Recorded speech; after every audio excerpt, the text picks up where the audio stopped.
Salam sejahtera Malaysia, terima kasih kerana menonton video-video dalam channel ini. Sebelum kita mula, jangan lupa untuk tekan tombol subscribe, share, like dan komen.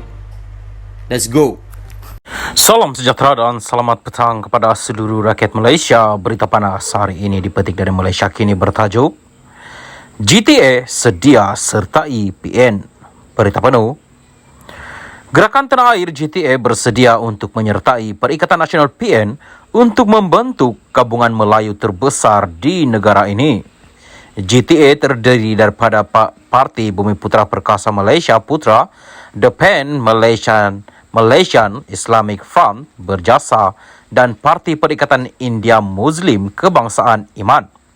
Utusan Malaysia yang memetik sumber GTA berkata Putra juga akan menjalani pertukaran nama kepada GTA pada Perhimpunan Agung Tahunan parti itu bulan depan dan melantik Dr. Mahathir Mohamad sebagai Presiden. Baru-baru ini, Presiden PAS Abdul Hadi Awang yang mengadakan pertemuan tertutup bersama Dr. Mahathir selepas Menteri Besar Kedah Muhammad Sanusi MD Nor turut berjumpa bekas Perdana Menteri itu.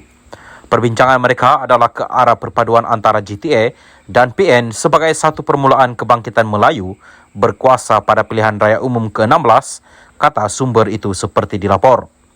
Menurut sumber itu lagi, GTA tidak akan bertanding dalam pilihan raya negeri PRN akan datang, tetapi akan menyokong PN di 6 negeri yang terlibat. Sumber itu menyatakan harapan bahawa PN akan mendapat sokongan Melayu dalam PRN kerana sentimen politik semasa adalah antara senario Melayu PN atau UMNO DAP. Senario ini, kata sumber itu, adalah liability kepada Perdana Menteri Anwar Ibrahim, walaupun pengurus PN Muhyiddin Yassin kini berdepan pertuduhan rasuah. Kalau ikut data Melayu bergabung ke arah PN, kerana Melayu dalam UMNO sendiri pun tidak akan undi UMNO lagi dan di Selangor akan jatuh ke tangan PN kecuali di bandar-bandar Cina statusnya 50-50. GTA akan menyokong PN kerana matlamat kita untuk menghadapi PRU16 kerana PRN ini tidak membantu kita mengubah apa-apa dasar.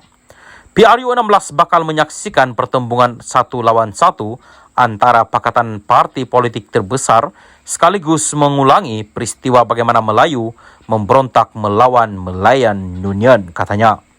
Bulan lalu, Mahathir menyertai Putra sebagai penasihat selepas meninggalkan Pejuang yang ditubuhkannya pada 2020. Mahathir mendakwa dia keluar dari Pejuang kerana parti itu tersasar daripada perjuangan asalnya dengan meninggalkan GTA pada 14 Januari lepas. Awal bulan ini dilaporkan Pejuang telah memohon untuk menyertai PN sebagai parti komponen. Presidennya Mukris Mahathir berkata penyertaan Pejuang sebagai komponen PN akan memastikan tiada perpecahan dalam undi Melayu pada pilihan raya akan datang. Pada PRU15, semua calon di bawah parti komponen GTA termasuk Pejuang kehilangan wang deposit. Sekian berita. Salam Malaysia Madani. Salam sejahtera, salam perpaduan. Berita seterusnya dipetik dari Malaysia Kini bertajuk Muhyiddin perlu kemuka bukti atau disaman. Berita penuh. Pengurus SIDAP Lim Guang Eng menolak hujah Presiden Bersatu Muhyiddin Yassin yang mempersalahkannya terhadap kehilangan status pengecualian cukai Yayasan Al-Bukhari semasa pentadbiran Pakatan Harapan kali pertama. Ini susulan selepas Muhyiddin mendakwa memandangkan lembaga hasil dalam negeri LHDN berada di bawah bidang kuasa Kementerian Keuangan perkara berkaitan pengecualian cukai mesti melalui Lim semasa dia memegang jawatan Menteri Keuangan. Dalam satu kenyataan hari ini, Lim menggelar kenyataan Muhyiddin itu sebagai logik songsang. Jika tiada arahan khusus, bagaimana seseorang menteri boleh bertanggungjawab ke atas setiap tindakan yang diambil oleh pelbagai agensi dan GLC di bawah bidang kuasanya? Kalau begitu, sebagai Perdana Menteri, Muhyiddin harus bertanggungjawab atas setiap amalan rasuah yang dilakukan oleh pegawai kerajaan di negara ini.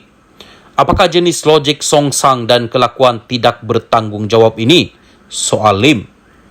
Pada malam Khamis, selepas dibebaskan daripada tahanan SPRM, Muhyiddin berkata dia akan didakwa atas tuduhan salah guna kuasa kerana memberikan semula pengecualian cukai kepada yayasan yang diketuai oleh hartawan Syed Mokhtar Al-Bukhari.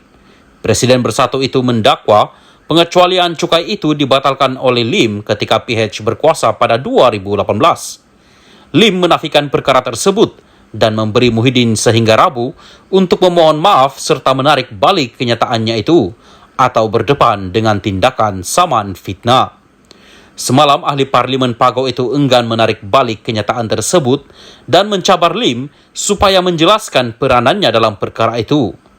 Muhyiddin mendakwa Lim kini takut kerana tindakannya mengganggu yayasan kebajikan pimpinan Melayu terbesar di negara ini. Lim bagaimanapun membalas dengan mengatakan dakwaan itu adalah rekaan dan hasutan. Ini adalah dakwaan yang serius bahawa saya bertindak terhadap sebuah yayasan kebajikan Islam. Ia adalah bersifat menghasut kerana dakwaan berkenaan adalah tidak berasas.